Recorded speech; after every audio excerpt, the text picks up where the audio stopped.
The low rumble was a constant presence, a guttural growl that vibrated through the steel deck plates and settled deep in the bones of the crew.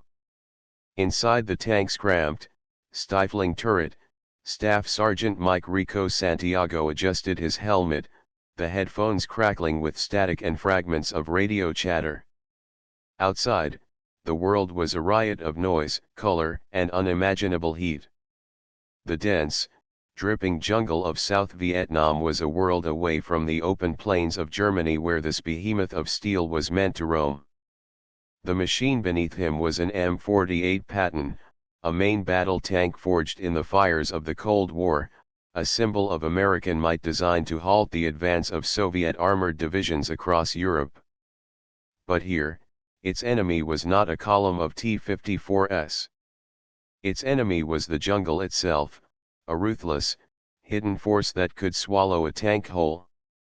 This was the reality of the M48 Patton in Vietnam, a story not of grand tank battles, but of an anachronistic leviathan struggling to adapt to a war it was never built for. To understand its role, one must first look back to the Cold War's ideological battlegrounds. The M48 Patton was a product of the post-Korean War era, a time when the U.S. military was deeply committed to the idea of mechanized, high-intensity conflict. American doctrine was centered on a potential showdown with the Warsaw Pact. Tanks were to be the lances of a powerful armored charge, a decisive force to be used in mass formations to break enemy lines. The M48, with its heavily sloped armor, powerful 90mm main gun, and state-of-the-art fire control system, was the manifestation of this philosophy. It was a beast of a machine, weighing over 50 tons, built for speed on paved roads and durability in conventional combat. But as the 1960s dawned, America's focus shifted from the vast plains of Europe to the simmering insurgency in Southeast Asia. The conflict in Vietnam began as a counterinsurgency effort, with small units of advisors assisting the Army of the Republic of Vietnam, ARVN. The idea of deploying tanks on a large scale seemed absurd. The terrain was a mosaic of dense jungle, treacherous rice paddies, and steep, rugged hills. Roads were few and far between, and the climate was a constant enemy, a sauna of unrelenting heat and humidity that threatened to break down both man and machine. By 1965, however, the conflict had escalated. The U.S. committed ground combat troops, and with them came the expectation of armored support. The M48 Patton, a machine designed for the European theater, was dispatched to a war where it was a fish out of water. Its sheer size was a major liability. Its weight, a boon for protection, meant it sank into the soft soil of rice paddies and became bogged down in the mud. Its powerful engine, designed for high-speed maneuvers, consumed an enormous amount of fuel, making it a logistical nightmare to support in the remote, jungle-choked war zone. For the American command, the M48 was a piece of military technology in search of a mission. The first M48s to arrive were a part of the 1st Marine Division, deployed to I Corps, the northernmost tactical zone in South Vietnam. These crews were Marines, accustomed to the gritty, versatile nature of their branch, but even they were unprepared for the realities of armored warfare in the jungle. The jungle wasn't a static enemy, it was a living, breathing opponent that concealed everything. The M48's powerful optics were designed for spotting targets across miles of open land, but here they were often useless, providing a limited view of the enemy hidden just yards away in the thick foliage. The initial missions were a mix of convoy escort and perimeter defense for bases. These were challenging but relatively conventional tasks. The true test came when the M48s were pushed into offensive operations. The tanks were expected to lead infantry assaults, a tactic that quickly proved to be a high-risk gamble. The Viet Cong and North Vietnamese Army, NVA, were masters of ambushes. They had no tanks to counter, so they focused on what they could do best, laying mines and using rocket-propelled grenades, RPGs. The M48's armor, while thick enough to withstand most small arms fire and even a direct hit from an RPG, was vulnerable to cleverly placed mines.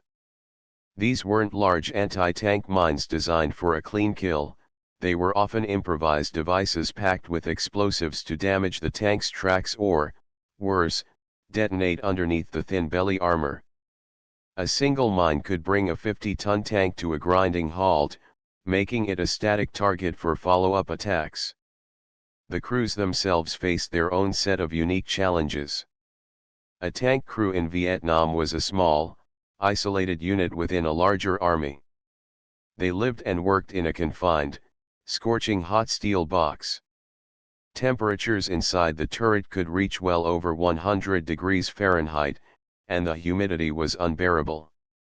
The noise of the engine, the constant vibration, and the smell of diesel fuel and cordite were their new reality. The role of the tank commander was especially critical. Perched in the open cupola, his head exposed, he was the crew's eyes and ears, directing the driver and gunner. This position, while vital for situational awareness, made him an easy target for snipers. The early stages of the war saw the M48s trying to find their place. They were used to clear landing zones for helicopters, to act as mobile fire bases for infantry, and to provide heavy firepower during search and destroy operations. However, these tactics were often criticized. A 50-ton tank was not a subtle tool. Its arrival in a village or a remote jungle trail was announced by its thunderous engine long before it was seen. The element of surprise was almost always lost. The M48, a magnificent piece of engineering in the wrong environment, was struggling to prove its worth. The American command was faced with a stark reality: the tank was a symbol of overwhelming power, but that power was often ineffective against a determined, invisible enemy. The M48 was an anvil of a machine, and Vietnam was a war of hammers and whispers. The real test of the M48 Patton was yet to come, and it would be a baptism by fire that would force the machine and its crews to redefine their very purpose.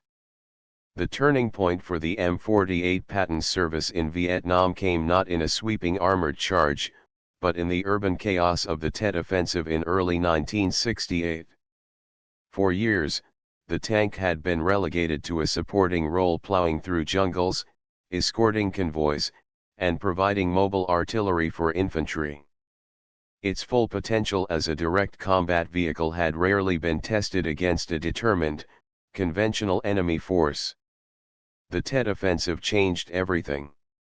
With the NVA and Viet Cong launching coordinated attacks on cities and military bases across the country, the war suddenly moved from the dense, restrictive jungle to the close quarters, street-to-street fighting that played to the M48's strengths. It was in these desperate battles that the tank's true value was finally realized. One of the most intense examples of this was the Battle of Hue, where a small number of Marine M48s, dubbed the Hue City Express, played a pivotal role. The city was a maze of ancient walls, narrow streets, and fortified buildings. Here, the M48's heavy armor, previously a liability in the soft terrain, became its greatest asset. The tanks became mobile fortresses, absorbing punishment from RPGs and small arms fire that would have decimated exposed infantry. The crews, operating in a new kind of combat environment, quickly adapted. The commander's open hatch, a vulnerability in the jungle, became a crucial vantage point for directing fire into second-story windows and at enemy positions hidden among the rubble. The 90mm main gun, often an unwieldy weapon in the jungle, was now a perfect tool for blasting holes in enemy-held buildings. The sheer psychological impact of the tanks was also a turning point. For the beleaguered American and ARVN troops, the sight and sound of an M48 rumbling into their position was an instant morale booster. For the enemy, the tanks were an unassailable obstacle, a terrifying force of steel and fire that could not be stopped with their small arms and limited anti-tank weapons. The M48's role had shifted dramatically from a clumsy jungle vehicle to an invaluable tool for urban warfare, a testament to its crew's ability to innovate on the fly. This intense period of fighting, far from being the end of the M48's usefulness, cemented its place as a vital part of the American war effort. The immediate aftermath of Tet and other intense battles showed a clear shift in tactical doctrine. The M48 was no longer seen as a conventional assault tank but as a versatile platform. It became a frontline combat engineer vehicle, clearing roads and fields of mines and booby traps, a grim but necessary task. Its heavy armor proved to be a reliable, if not infallible, defense against the improvised mines and RPGs that had plagued it earlier in the war. The M48 became the trusted guardian of fire bases, its imposing presence and powerful main gun acting as a deterrent to enemy assaults. Crews became highly skilled at using their tanks as mobile artillery, providing critical fire support to infantry units in far-flung positions. The consequences of this battlefield evolution were far-reaching. The M48's performance in Vietnam directly influenced the design of its successor, the M48 Patton. Designers took the lessons of counterinsurgency warfare to heart, focusing on improving crew survivability, developing more effective anti-mine measures, and equipping the new tank with a more powerful 105mm main gun. This experience, in turn, fed into the development of the ultimate American main battle tank, the M1 Abrams, which was designed with lessons learned from a war fought not on the European plains, but in the unforgiving terrain of Southeast Asia. The legacy of the M48 Patton in Vietnam is complex and multifaceted. It was not the decisive weapon that ended the war, nor did it win any of the large-scale tank battles it was designed for. Instead, its legacy is one of resilience and adaptation. It was a machine that was forced to operate in an environment for which it was completely unsuited, yet it found a way to become a reliable, vital asset. The M48 saved countless lives, serving as a shield for infantry and a source of devastating firepower in a war that often lacked it. For the men who crewed them, the M48 was more than just a vehicle, it was their home, their protector, and their most reliable ally. The bonds formed within the cramped, hot turrets were unbreakable, forged in the fire of combat and the shared experience of surviving another day. They learned to respect their machine's strengths and compensate for its weaknesses, turning a Cold War giant into a jungle warrior. The M48 Patton's story in Vietnam is not a tale of overwhelming force, but a profound reflection on the limitations of conventional military technology and the ingenuity of the soldiers who had to make it work.